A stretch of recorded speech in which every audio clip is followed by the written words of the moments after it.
سبزیانی صاحب کیا شرائط سامنے رکھے ہیں سر؟ جی ابھی تک تو شرائط تک بات نہیں پہنچی.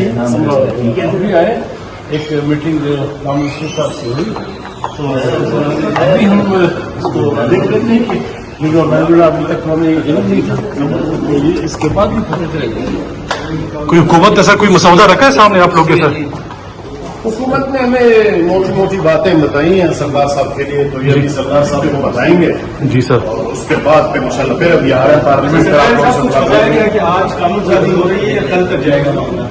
یہ ابھی تو کمیٹی کی میٹنگ ہو رہی ہے, اس کے بعد پھر کیا بی این پی کو منا سکیں گے سر سردار اختر وینگر ان کی پارٹی کو؟ یہ تو ابھی قبل از وقت ہے. سر حکومت ناکام ہوئی ہے تو آپ ایکٹیو ہوئے ہیں تو کچھ خوشخبری انشاءاللہ اچھی خبر آئے گی حکومت کے لیے بھی اور عوام کے لیے. یہ مولانا فضل الرحمان والا ڈائلاگ ہے. مولانا صاحب ہمارے بڑے ہیں, ان سے ہی سیکھتے ہیں. مبارک ہو سر, 65 سے 81 سیٹیں ہو رہی ہیں. جی جی, تو اس تقسیم پہ آپ کیا کہیں گے سر؟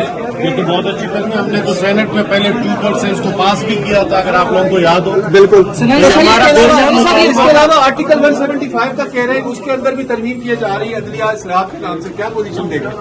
ابھی اس کے بارے میں مجھے کوئی علم نہیں ہے. آپ کو نظر آ رہا ہے آپ اپنے مشاہدے جذبات کی بنیاد پہ کیا کہتے ہیں؟ یہ کہنا قبل از وقت ہے. اچھا قبل از وقت ہے. اور اگر آج نہیں ہوتی تو کل ممکن ہے پھر میرا کیمرے بند ہو سکتا ہے آج ہو جائے کل ہو جائے, لیکن ہم یہ تو دیکھیں کمیٹی کی میٹنگ کے بعد فیصلہ کوئی ہوگا. اچھا مولانا جی, اثرات آپ کو کیا رپورٹ کیا ہے آپ کے بھی رابطے ہیں دوست ہیں؟ مولانا صاحب انشاءاللہ انہوں نے خود کہا نا قوم کے لیے خوشخبری ہے, تو خوشخبری ہی ہوگی. اوکے, کیا خوشخبری ہو سکتی ہے؟ حکومت سائڈ پہ خوشخبری ہے یا اپوزیشن سائڈ پہ؟ خوشخبری اپوزیشن کے لیے, حکومت کے لیے خوشخبری ہے. مولانا صاحب ہی اس کا جواب دے سکتے ہیں. آپ کی بات نہیں سر آپ کو کیا لگ رہا ہے کس سائڈ پہ ہوگی؟ ہوگی.